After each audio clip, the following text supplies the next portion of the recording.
Good morning dear students of class 7th। मैं name is SP Sharma. मैं आज आपको साइंस का पहला चैप्टर एनसीईआरटी की बुक से पढ़ाने जा रहा हूं। आप इसे ध्यान से देखें, सुनिए। आप में साइंस का पहला चैप्टर है पादपों में पोषण। सबसे पहले बात आती है, पादप क्या होते हैं। पादप अर्थात पेड़ पौधे, और पोषण पोषण अर्थात वह प्रक्रिया जिसके अंतर्गत पेड़ पौधे अपना भोजन बनाते हैं तथा अन्य प्रक्रियाओं के द्वारा उनका भोजन सभी जंतुओं तक पहुंचता है। पोषण के कुछ चरण भी होते हैं जिन्हें आप अगली कक्षा में पढ़ेंगे। आइए देखते हैं। कक्षा 6 में आप पढ़ चुके हैं कि सभी जीवों के लिए भोजन आवश्यक है। आप यह भी पढ़ चुके हैं कि कार्बोहाइड्रेट, प्रोटीन, वसा, विटामिन एवं खनिज पोषक के घटक हैं। भोजन के ये घटक हमारे शरीर के आवश्यक होते हैं तथा इन्हें पोषक कहते हैं। पोषक। अब सबसे पहले इसमें कुछ क्रियाकलाप आए हुए हैं जिसके दौरान एक व्यक्ति है बूझो, वह जानना चाहता है कि पादप अपना भोजन किस प्रकार बनाते हैं। तो आप सभी जानते हैं कि पौधे प्रकाश संश्लेषण की क्रिया द्वारा जल, मिट्टी से उत्पन्न हुए पोषक तत्व तथा सूर्य के प्रकाश द्वारा अपना भोजन बनाते हैं। पौधों में पोषण की विधि आप सभी जानते हैं कि उपस्थित सभी जीव, चाहे वो पेड़ पौधे हों या जंतु हों, सबको भोजन की आवश्यकता होती है। अधिकांश पौधे या लगभग सभी हरे पौधे अपना भोजन स्वयं बनाते हैं। यह प्रक्रिया स्वपोषण या स्वपोषी कहलाती है। तथा जंतु अपना भोजन स्वयं नहीं बनाते हैं, वह पौधों के द्वारा बनाए हुए भोजन को ग्रहण करते हैं, अतः उन्हें परपोषी या विषमपोषी कहते हैं। प्रकाश संश्लेषण, खाद्य पदार्थों में खाद्य संश्लेषण का प्रक्रम। इसमें आया हुआ है कि बूझो जानना चाहता है कि जड़ द्वारा अवशोषित जल एवं खनिज पत्ती तक किस प्रकार पहुंचते हैं। तो आप सभी जानते हैं कि पौधों में जड़ें पाई जाती हैं। उन जड़ों के द्वारा, उनमें उपस्थित मूलरोमों के द्वारा जल को अवशोषित किया जाता है तथा जड़ों के द्वारा उनमें उपस्थित कोशिकाओं के द्वारा पौधे के सभी अंगों तक जल को पहुंचाया जाता है। और जैसा कि आप जानते हैं, सभी जीवित पदार्थों की, चाहे वो पेड़ पौधे हों या जंतु हों, सब में सबके जो शरीर की संरचनात्मक इकाई होती है जिससे मिलकर सभी बने होते हैं, उन्हें कोशिकाएं कहते हैं। आइए बात करते हैं। कोशिकाओं के विषय में हम बाद में चर्चा करेंगे, आप में विस्तृत में आया हुआ है। नेक्स्ट, अब इसमें आया हुआ है, पहली जानना चाहती है कि पत्तियों में ऐसी क्या विशेषता होती है कि वे खाद्य पदार्थों का संश्लेषण कर सकती हैं परंतु पादप के दूसरे भाग नहीं कर सकते। पहली ये जानना चाहती है कि केवल ऐसा क्या होता है कि पत्तियां ही भोजन बना सकती हैं जबकि पौधे के अन्य भाग भोजन नहीं बना सकते हैं। तो आप जानते हैं कि पत्तियों में एक हरा वर्णक क्लोरोफिल पाया जाता है जो प्रकाश का अवशोषक होता है, जिसके कारण पत्तियां ही प्रकाश को अवशोषित कर पाती हैं, और वह प्रक्रिया जिसके द्वारा क्लोरोफिल युक्त पत्तियां प्रकाश को अवशोषित करती हैं तथा भोजन बनाती हैं, यह प्रक्रिया प्रकाश संश्लेषण कहलाती है। तथा यह प्रक्रिया केवल सूर्य के प्रकाश में ही पूरी होती है, अर्थात प्रकाश में पूरी होती है। यदि हम बात करें तो इसके लिए, प्रकाश संश्लेषण के लिए एक फार्मूला होता है, कार्बन डाइऑक्साइड प्लस जल। जब इसको सूर्य का प्रकाश और क्लोरोफिल दिया जाता है तो यह कार्बोहाइड्रेट तथा ऑक्सीजन मुक्त करते हैं। ठीक है बच्चों, आगे आइए बात करते हैं। बूझो जानना चाहता है, बूझो ने देखा कि कुछ पादपों की पत्तियां गहरी लाल, बैंगनी अथवा भूरे रंग की होती हैं। वह जानना चाहता है कि क्या इन पत्तियों में भी प्रकाश संश्लेषण होता है।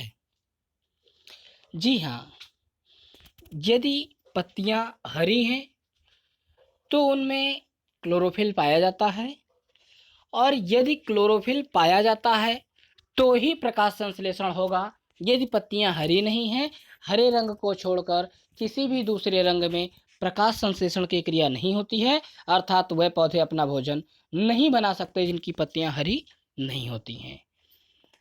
और पादपों द्वारा बनाए गए भोजन से उनमें पोषण होता है तथा शेष भोजन को उनमें स्टोर कर लिया जाता है ताकि वह जंतुओं को भोजन प्रोवाइड करा सकें। कुछ क्रियाकलाप आए हुए हैं जिन्हें आप देख लेंगे। अब आया है पादपों में पोषण। यहाँ पर विभिन्न रंगों की कुछ पत्तियां दिखाई गई हैं। जैसा कि आप जानते हैं, विभिन्न रंगों से पत्तियों से आशय यह है कि यदि पत्तियां हरी हैं तो ये अन्य अन्य पौधों की पत्तियां हैं। यदि पत्ती हरी है इसका मतलब यह भोजन बनाने में सहयोग करती है, और यदि पत्ती हरी नहीं है अर्थात उनमें क्लोरोफिल नहीं पाया जाता है, इसका अर्थ यह हुआ कि यह भोजन बनाने में सहयोग नहीं करती है। पादपों में कार्बोहाइड्रेट के अतिरिक्त अन्य खाद्य पदार्थों का संश्लेषण, जैसे आपने पढ़ा कि प्रकाश संश्लेषण प्रक्रम द्वारा पादप पौधे कार्बोहाइड्रेट का संश्लेषण करते हैं। कार्बोहाइड्रेट कार्बन, हाइड्रोजन एवं ऑक्सीजन से बनते हैं। अतः हम कहते भी हैं कार्बन, हाइड्रोजन तथा ऑक्सीजन से बने यौगिक को कार्बोहाइड्रेट कहते हैं। ठीक है। अब कुछ पौधे ऐसे होते हैं जो स्वपोषी होते हैं तथा जंतु विषमपोषी या परपोषी होते हैं, तथा इनके साथ ही कुछ ऐसे जीव जो अपना भोजन किसी दूसरे जीव से प्राप्त करते हैं, उन्हें हम परजीवी कहते हैं। अब पहली जानना चाहती है कि क्या हमारा रक्त चूसने वाले मच्छर, खटमल, जूं एवं जोंक जैसे जीव भी परजीवी होते हैं। तो इसमें आया हुआ है कि क्या आपने ऐसे पदार्थों को देखा है अथवा उनके विषय में सुना है जो जंतुओं का भक्षण करते हैं। कुछ ऐसे पादप भी होते हैं जो कीटों को पकड़ते हैं तथा उन्हें पचा जाते हैं। क्या यह विस्मयकारी नहीं है? ऐसे पौधे हरे या अन्य किसी रंग के हो सकते हैं।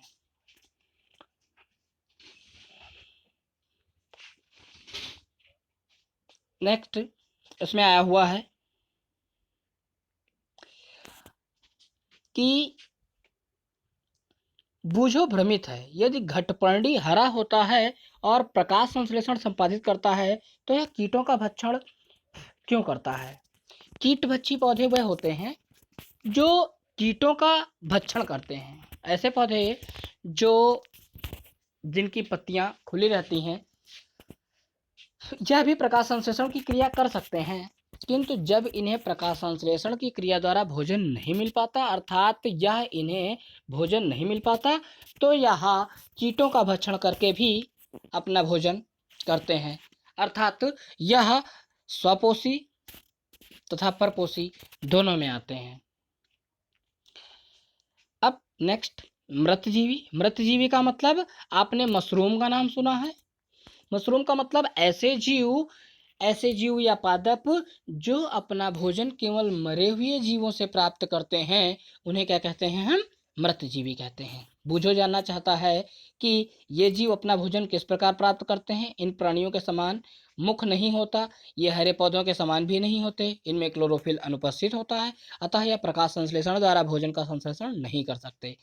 आप जानते हैं कि वृत्तजीवी पौधे प्रकाश संश्लेषण नहीं करते हैं।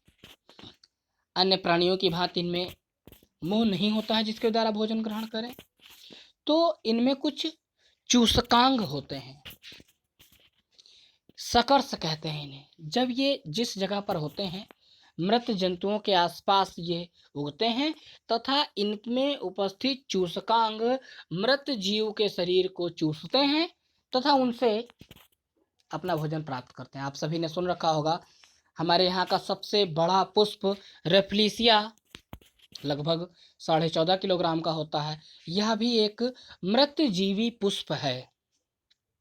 नेक्स्ट बात करते हैं हम, ये मृतजीवी है। इसके अंतर्गत कुछ क्रियाकलाप आए हुए हैं जिन्हें आप देखिएगा।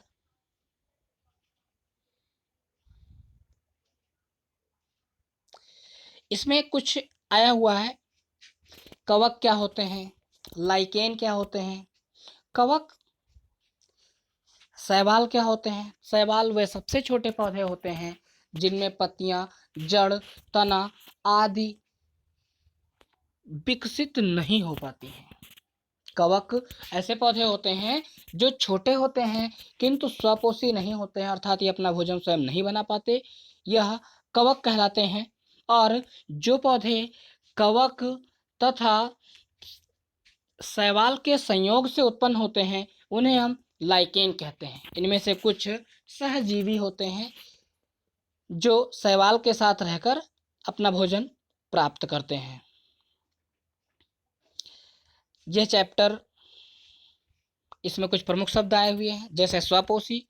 स्वपोषी का मतलब यह एक प्रक्रिया है जिसके अंतर्गत सभी पौधे अपना भोजन स्वयं बनाते हैं। क्लोरोफिल, क्लोरोफिल वह है जिसके अंतर्गत यह जिसकी उपस्थिति मात्र से ही पत्तियों में प्रकाश संश्लेषण की क्रिया हो पाती है, उस पदार्थ को या पत्तियों में हरा रंग की उपस्थिति के कारण को क्लोरोफिल कहते हैं। विषमपोषी, जो पौधे या जंतु स्वपोषण की क्रिया नहीं करते हैं तथा वह स्वपोषी पौधों के द्वारा अपना भोजन प्राप्त करते हैं, उन्हें विषमपोषी कहते हैं।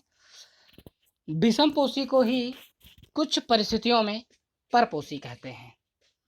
कीटभक्षी पादप, कीटभक्षी पादप से आशय यह है कि वे पौधे जो अपना भोजन कीटों को खाकर करते हैं उन्हें हम कीटभक्षी पादप कहते हैं। पोषक, पोषक वे पदार्थ या सूक्ष्म तत्व होते हैं जो किसी भी जगह पर किसी भी जीव के लिए अत्यंत आवश्यक होते हैं, जिनके द्वारा ही उनमें वृद्धि तथा अन्य प्रक्रियाएं होती हैं। परजीवी, परजीवी ऐसे जीव होते हैं जो अपना भोजन प्राप्त करने के लिए किसी दूसरे जीव पर आश्रित होते हैं। प्रकाश संश्लेषण, प्रकाश संश्लेषण वह प्रक्रिया है जिसके द्वारा सभी हरे पेड़ पौधे सूर्य के प्रकाश तथा कार्बन डाइऑक्साइड गैस की उपस्थिति में अपना भोजन स्वयं बनाते हैं।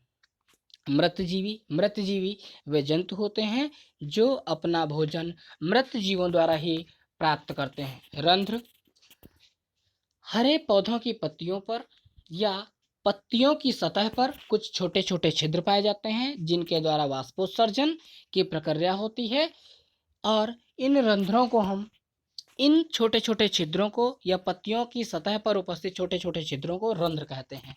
सहजीवी संबंध, सहजीवी का मतलब जब एल्गी अर्थात शैवाल तथा कवक अर्थात फंजाई में साथ साथ रहने की भावना आ जाती है तथा वे एक दूसरे के पूरक होते हैं, यह संबंध सहजीवी संबंध कहलाता है। कवक वे जीव जो अपना भोजन किसी शैवाल से या अन्य तरीके से प्राप्त करते हैं, तो छोटे जीव, छोटे पादप होते हैं, इन्हें कवक कहते हैं।